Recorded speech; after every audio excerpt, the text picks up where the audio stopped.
So, welcome everybody. Today I am talking with, or we have the pleasure of meeting, Stephanie Wall Morrow, who supports women in ways that help life feel more steady and manageable. So Stephanie has her MBA, and she has used that to build her wellness business. We'll learn more about that as we go along. Her self-care circle.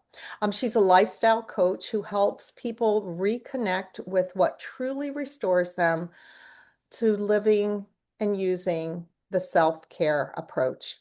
With a background in leadership, yoga, meditation, and Pilates, and over 12,000 individuals coached. She blends practical self-care with soulful, science-backed practices. Stephanie is the founder of the Self-Care Circle, a community and coaching brand that makes self-care simple and sustainable for busy women. Right, not one more thing on our plates, right? Mm-mm. She also leads a children's nonprofit, grounding all her work in compassion, community, and helping people feel more balanced and well. Over the last few months, I have come to know Stephanie, and I'm so impressed with her authenticity and the way she cares about the human being right in front of her. She is especially gifted at making self-care feel doable, human, and deeply supportive. Not like, as I mentioned, one more thing to add to your life that already has too many things on the list. So, ready? Let's dive in. So, Stephanie, welcome. It's so good to see you. I always love having a chat with you because you are so insightful and make me think, which I really, really like. So, you know what I love right up is that you say that self-care is an ongoing process, Absolutely. which is what you have built your whole support system basically for women around. So, what hmm had you first look at self-care as something that people just needed a little hand-holding with? hmm it's interesting because I feel like we get exposed to all different forms of information, and quicker than ever with technology in our world. It can be a blessing, it can be a curse at times. And so I think probably what made me start to dig deeper was during COVID when people were using technologies in different ways to recreate the stuff that they could not do. And it could be in a setting like this, where you're able to have literal FaceTime with a person or a group of people.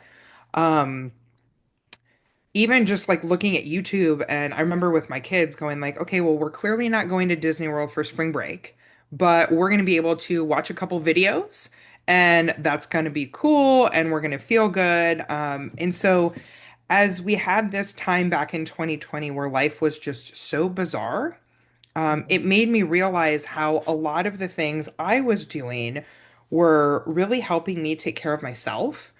And how when we took away a lot of that, I'm going to call it stereotypical self-care, things that like might make you feel good for a moment because you could go to the nail salon and get a pedicure, or you could book a massage, have a spa day, Mhm. stuff like that that is great and it's glamorous in theory, but it's not always accessible with the time in your day, and what you Mhm. need to do. It's not always accessible from a budgetary standpoint. It might be a once in a while treat, versus something that you can do on a regular basis. And all of that is good. I wouldn't say don't do that if that's something that you regularly do.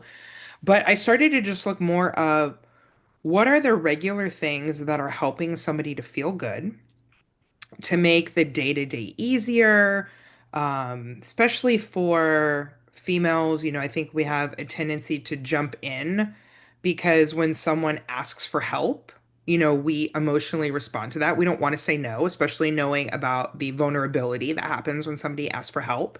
But because of that tendency, and, the different hats that every human being wears nowadays, right? Like, I feel like nobody just does one thing, they're not playing one role.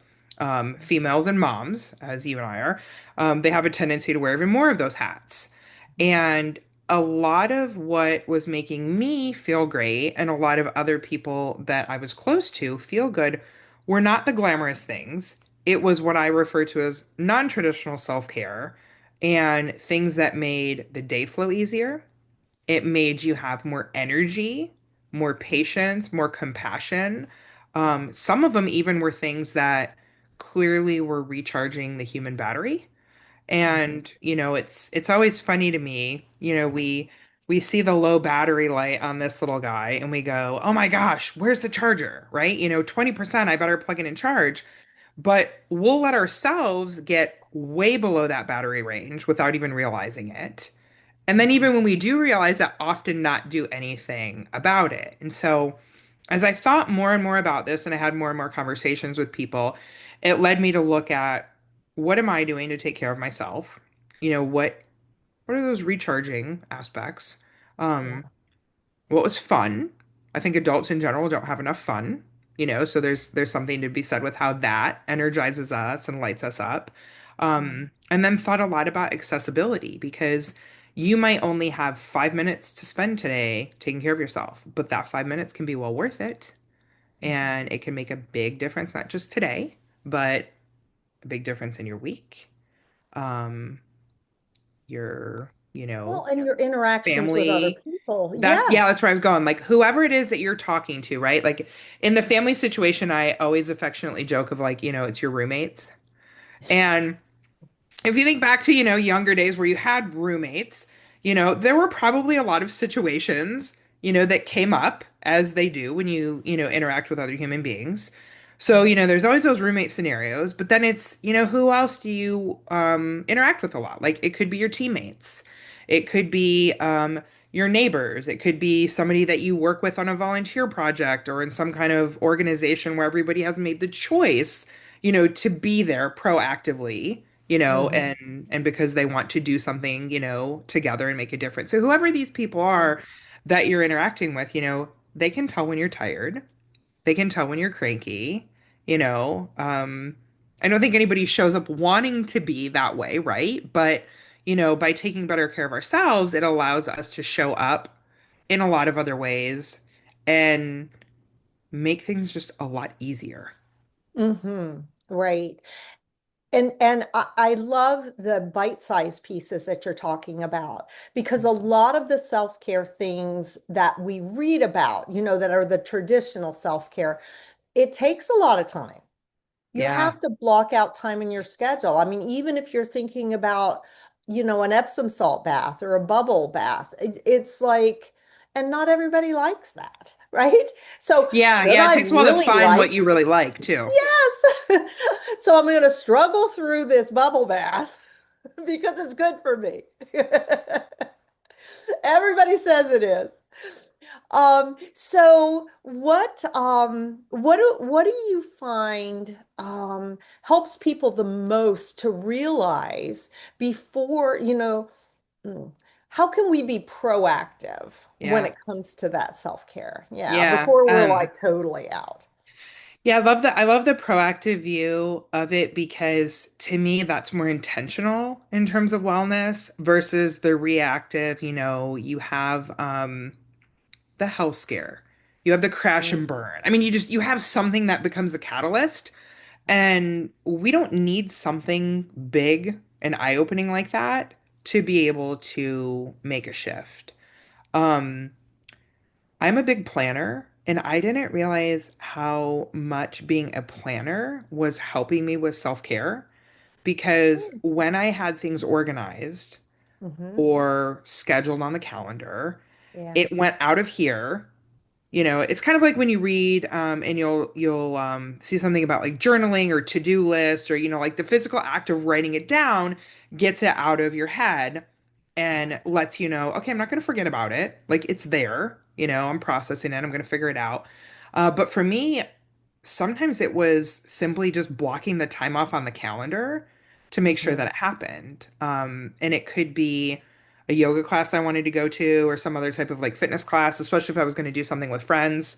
Um, Sometimes it was doing more of an organizational, planning type thing so that if the day got crazy, which a lot of the days do, that I would have food in the fridge ready to go so I could just open up and eat it and not have to grab, whatever the nearest thing was, hit the drive-through, like whatever the things were that, okay, it's good I'm getting something in my stomach, but it's not necessarily something that's going to be healthy, like it's Or not going to give lift me the you. fuel and the nourishment. And then, Right. I'm going to feel even worse after that. Yeah. So, for me, and the conversations that I regularly have with my clients and with my friends, it's more about what are things that you could do if you just sat there and paused for a moment? Like, what Mhm. are things that would come to mind that you could go, okay, I could spend a little bit of time doing that, which probably would end up free up more time somewhere else Mhm. because you are being proactive and intentional with it. Mhm. Um, and for years when I traveled and had a really crazy work schedule, I would never fly out until Monday afternoons. And Monday mornings at 10 a.m. was my Pilates class.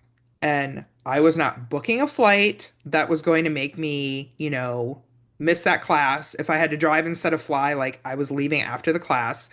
And that let me know that no matter how crazy the work week may get, I at least got one good workout in.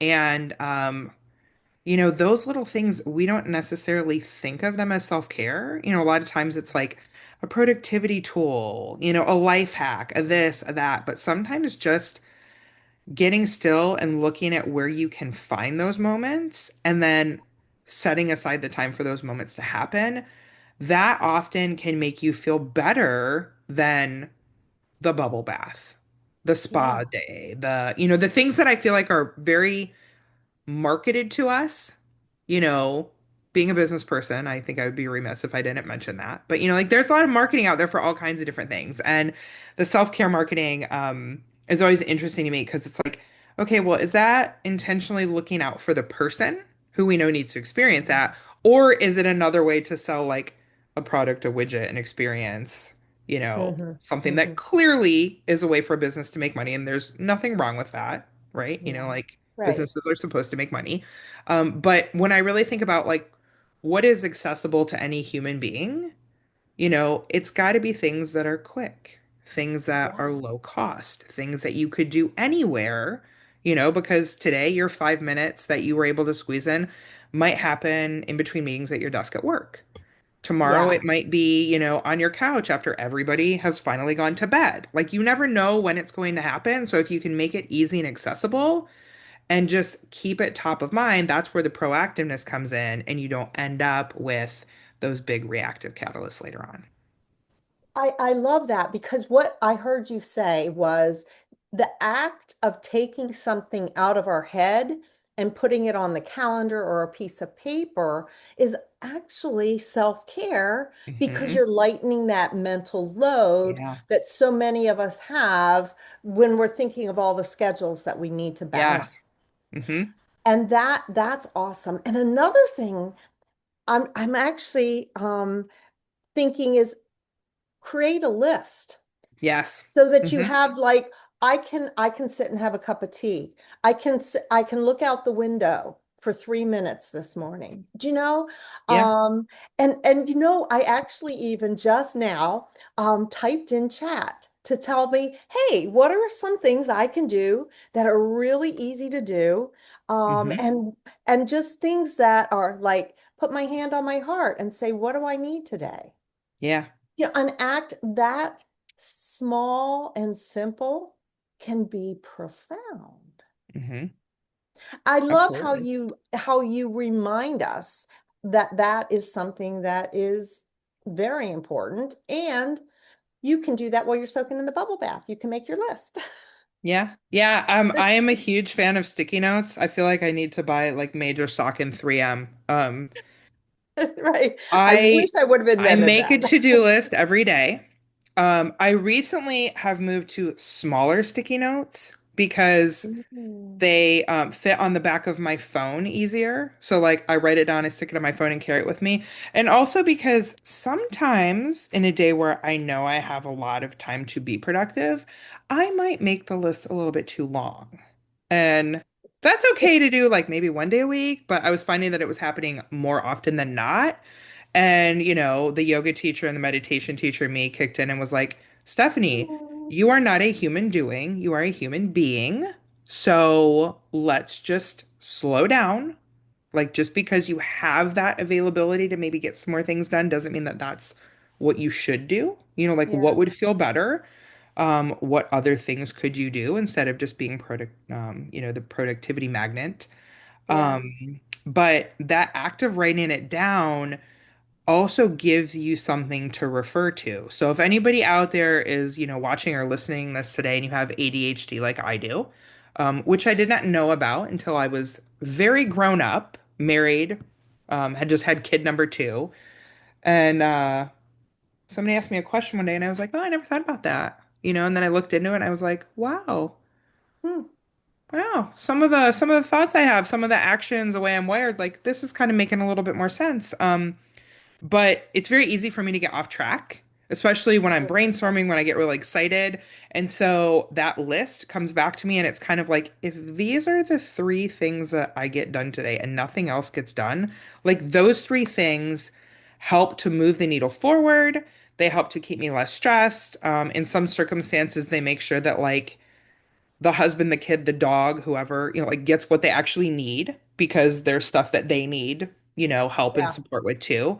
But that simple act of just writing something down or blocking it off on the calendar, that takes it out of here. And I remember first learning the term mother load and like that mental weight that moms carry because, a baby can't figure it out. A 3-year-old can't probably do it for themselves, right? Like there's all these things as your kids grow that you are doing for them or teaching them how to do. I remember just being like, wow, this is probably what an air traffic controller feels like because there's so many things coming and going and need to happen and you need to watch out for. And I was like, geez, that's why one of the most stressful jobs in the world is air traffic controller because the mom, like especially like when yeah, you're just getting used to having a kid, yeah, holy moly, like it is just nonstop. And yeah. so there's been times where that to-do list was like this is mission critical. I have to get it done. There were times where my husband was laid off because his industry is volatile, and I'm Mm. the only source of income. So it would be like the three things today, they are work related. For years in corporate America, I was paid like a salesperson, right? So if I wasn't hitting quotas, there wasn't commission, there wasn't bonuses, like there weren't the things that were bringing in the bulk of my income. So, there's even still, days now where it's like, okay, these are the things I have to get done. Like I will get these done and then Yeah. I can go do all of the other things. Um, I'm Yeah, to I'm a big simplify. proponent of like don't wait until you retire to do the things you want. Like, yes, we're all grown-ups, we're all gonna have obligations and things that need to be done, but look at more of what do you want to have happen and figure out how do you make that happen now, not in 10, 20, 30 years. Like, why can you not do it now? You just got to figure out how. Right. And how fun is that to be able to do some of those things on your bucket list now instead of waiting, Yeah. right? Yeah, I've got one coming up next week. I'm going to Iceland. It's been on my bucket list for a long time. Love to travel. And Cool. I'm super, super excited. It's very self-care focused. It's a yoga retreat. And that was one of the bigger ones, right? Like Yeah. big commitment, lots of logistics. Someone's But taking you care of the planned it dog. a Five little different at a people are taking time. care of the kids. Yeah. Like there's a lot that needs to Check, happen check. here. But you planned it and a little at a time, you know? Yeah, So one bite at a time. yeah, so with your changes that you often suggest, is there any person or tip that you've really seen big changes with people if they do it consistently? Yeah. Two come to mind. Actually, I'd say three come to mind, and two I've already mentioned. The to-do list, the sticky note, just give yourself 2, 3 minutes of pause, You can do it at the beginning of the day. I know some people like to do it the night before. Mm-hmm. Um, but just write down like what are the things that you want to make sure they're your focus, they happen, they move you forward, because those are also the ones that usually, when not done, create the higher levels of anxiety and stress. Yeah. And the second one, the calendaring, like that is definitely not glamorous or sexy. I know a lot of people get excited because we can color code it and there's apps and there's, all kinds of things now beyond just the traditional, like, paper planner that we all were introduced to at some point in school. Yeah. But if it's important to you and you block off that time, you'll make it happen.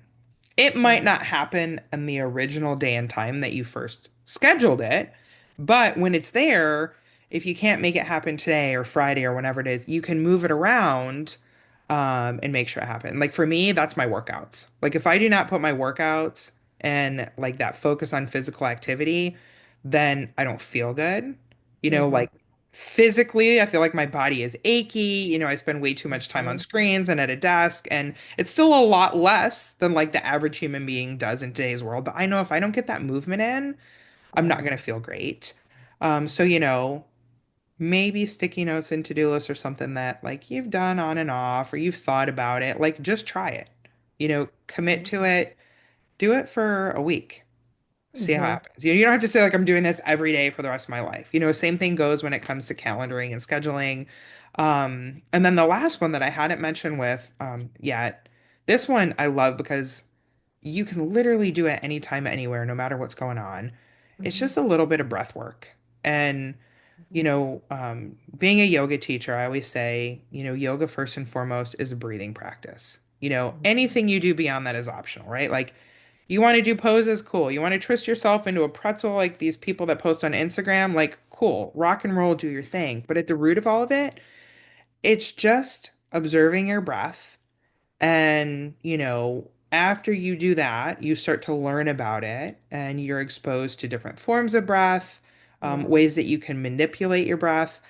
I feel like in the fast-paced world we live in today, it's almost like our senses are under a constant assault. Like there's always something that's vying for our attention, notifications going off, the email box pops up, all of these different things. And we don't realize how our nervous system is constantly going through fight or flight with each one of those little pings or pop-ups.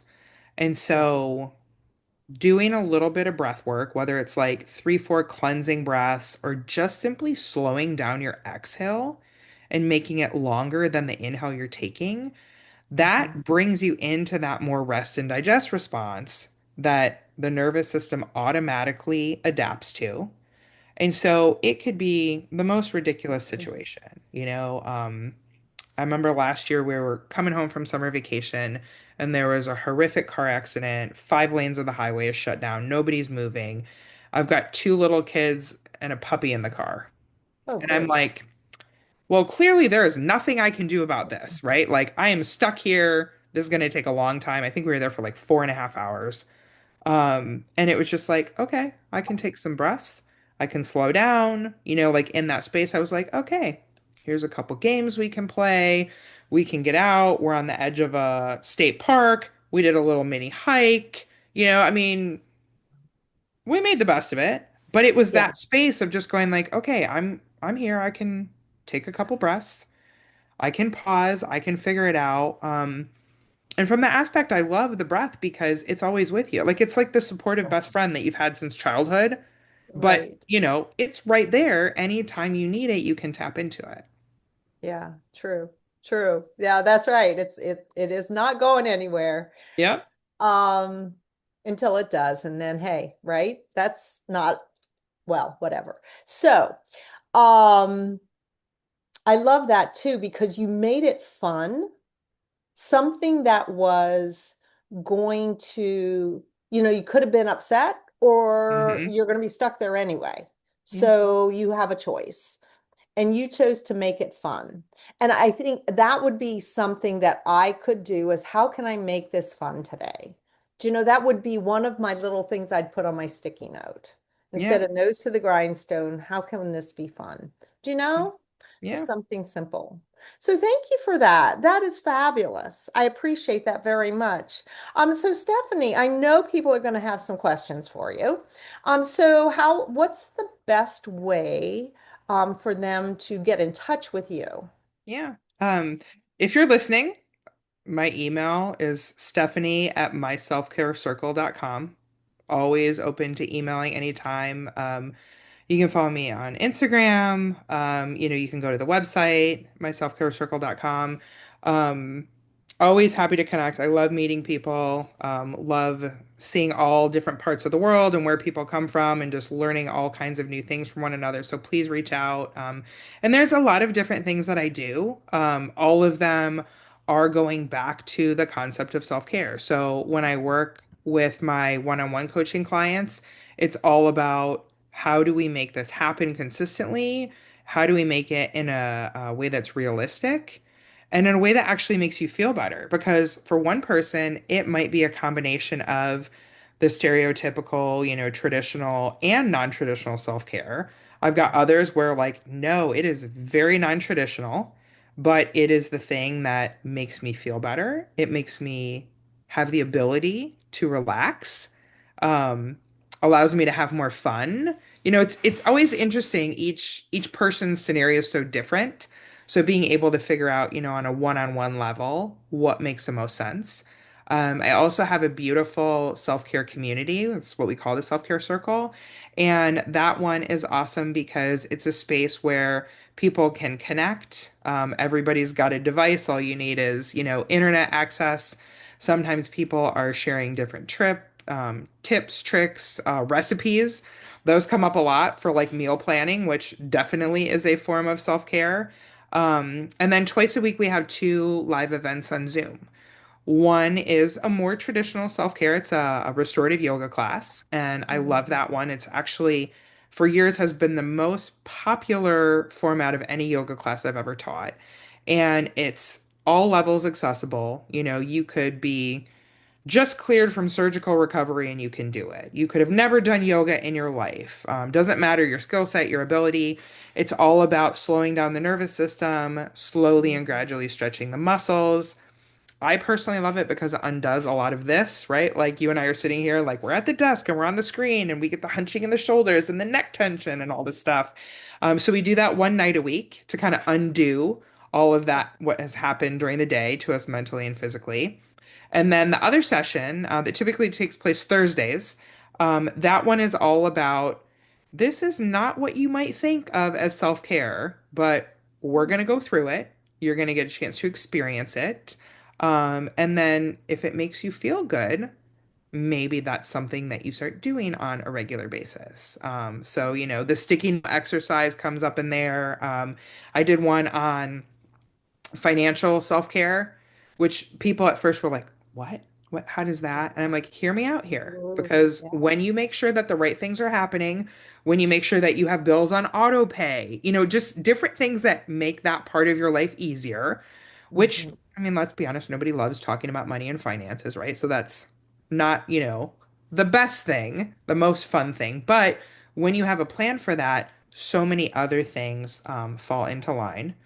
We did one Yeah. where we were talking about laundry, which is like another one, right? Like nobody gets excited to do the laundry, right? So, it was like, okay, what can I do to make it more fun? It's kind of like cleaning, right? Like put on that jam Yeah. and favorite song of yours, and all of a sudden the task becomes fun. But in those sessions, it's so interesting to see how somebody goes from, why in the world are we talking about this, to, oh, wow, that's something that makes my life easier. Yeah. When life is easy, I feel better, and just how all of those wellness components come into play from it. So it's a great community to be in. It's one of my favorite parts of my day when we get to have those sessions. So, Yeah. depending on what you're looking for, if you just want to chat, if you're looking for specific help, if you know of someone that I can help, please reach Yeah. out to that email. We'll put it in the notes too, so that you can easily click on it. And I do have a very handy resource that I share a lot with people. So It'll we'll be in pop the. that one in there. Mhm. It's going through the sticky note exercise live. So If you Cool. had, 15 things that you need to do today, we're going to write them all down. We're going to figure out which ones are the mission critical, most important that are going to make you feel the best. And so that way, even if there's like a crazy tornado of activity happening in the background of your life, you're still going to get the things accomplished that are going to make you feel good and energize you to help you through weathering that kind of storm. I love how you kind of flipped the switch onto just make your life easier, and Yeah. that's self-care. So it really is Yeah. something that is supportive and you can use all the time. And that is really what um, draws me to your community of self-care because it's not one and done. It is Hmm. a daily process and often many times during the day if you can make that happen. Yeah. Yeah. So, Stephanie, thank you so much for coming here and sharing Oh, thank you for these having me. It's tidbits. so Oh my great. gosh. Yes. And I cannot wait to hear what people have to say. And please, if you're watching this conversation and it supported you, and that's why we're here, right? Hmm. So I'm sharing conversations like this with people that will help women feel more steady in all areas of their life. And so share this, subscribe. It might be exactly what somebody else needs too. So, Hmm. the one thing that I hope you remember from this conversation is, like I said, self-care is not one and done. It's the little bite-sized steps that bring you back to yourself time and time again. Stephanie, you're a valuable resource. Thank you so much. And everybody remember, this is your choice, what you choose to implement or not, Hmm. because Do what works for you. that's absolutely right. Thank you. Well, thank you so much, Sally.